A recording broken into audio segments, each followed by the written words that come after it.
I really think the left does not understand what's happening all over the country. MAGA is on fire with a sense of retribution and a sense of the opportunity to make big change, to pressure corporations, to pressure universities, to pressure the media, to pressure Hollywood to say, new sheriff in town, old ways don't count.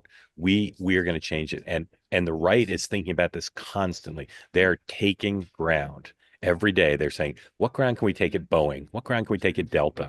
What ground can we take at CAA? What ground can we take at the Olympic Committee? What ground can we take at the White House Correspondents Association? And my perception from watching and talking to people on the left is they have no idea that this is even happening. They don't appreciate how fundamental this change is. Sean, what do you think of my thesis? I think it's funny you bring up CAA, which is it's one of the largest Hollywood talent agencies. So you've got CAA, UTA, WME.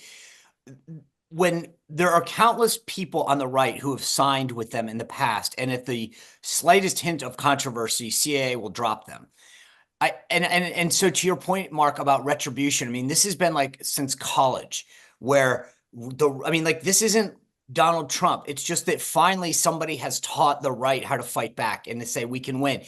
I get sent some magazines every month, just because people will send me one. And one of the magazines that I got was last month was called Fast Company. It's a business magazine. Oh, yeah, sure. Yeah. Well, there's an article. I'm just flipping through it, seeing what it's all about. And there's an article that says why I've got it. I could get it for tomorrow, but it says like, why are corporations caving to Robbie Starbuck? And Robbie Starbuck has been on a mission to go after corporations and call out their DEI policies. And literally, I've asked him this, how does this work? He goes, oh, I literally call up the PR office and I'll say, hey, I'm going after Target or McDonald's DEI policies. They will literally get the CEO on the phone with him within a matter of hours and say, okay, hey, mea culpa, we're undoing this. This is where we are now, that finally, and this is a huge flip from where we were a few years ago, where people were like, hey, we're going to ban people who associated with Trump. We're going to go after their employers. We're going to go after their ability to, be seen in public. So there is this, Mark used the word retribution, and it's true. There is an element to which people on the right who have been banned, canceled, censored, finally feel like, hey, we can actually proudly stand up, walk down a street, and be excited for the side that we support.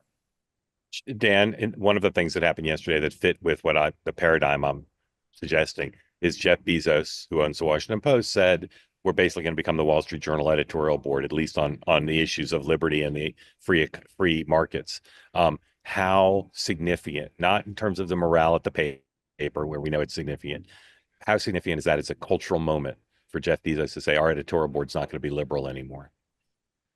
Oh, it's a big moment on the left. I mean, I think the only thing bigger would be if the New York Times announced, we were going to do something similar. I think the issue for the left, and speaking of the Post, it goes back to November, is they have kind of convinced themselves that November was unwinnable, that it was inflation and we didn't really do anything wrong. It was like a force du jour of world events. And, Trump is, I guess we'll say, a good candidate, but nothing to have to really change on our side. And I think that they don't, they haven't come to grips with why Trump is popular. But I think what is really happening, Mark, with all of this stuff is, as is usually the case in American politics, it is the silent middle that slowly over the last 20 years became frustrated with woke issues. They became frustrated with, if you're a regular family in, the middle class, the challenges your children have if they are of a certain background, right? Because, companies had to have a profile and they had to fill certain positions, and, colleges had to have certain numbers of people. And there were all these factors beyond kind of meritocracy and beyond people's control. And it's been building in our society, and companies that even swung in the last 4 years. I know a lot of people who would say it was very hard to find positions. It was very hard to we struggled, productivity lacked, because we had to meet all these different terms and all these different definitions. And we felt like we were on pins and needles and people worried about, offending people. And so I think as Trump has pushed these buttons, there was a big middle of the country, literally and figuratively, it was like, amen, we're exhausted from this. Let's go in a different direction. And I think that's why they're finding success. And that's where the left just can't quite come to terms with, we were out of control and we need to come back to the middle.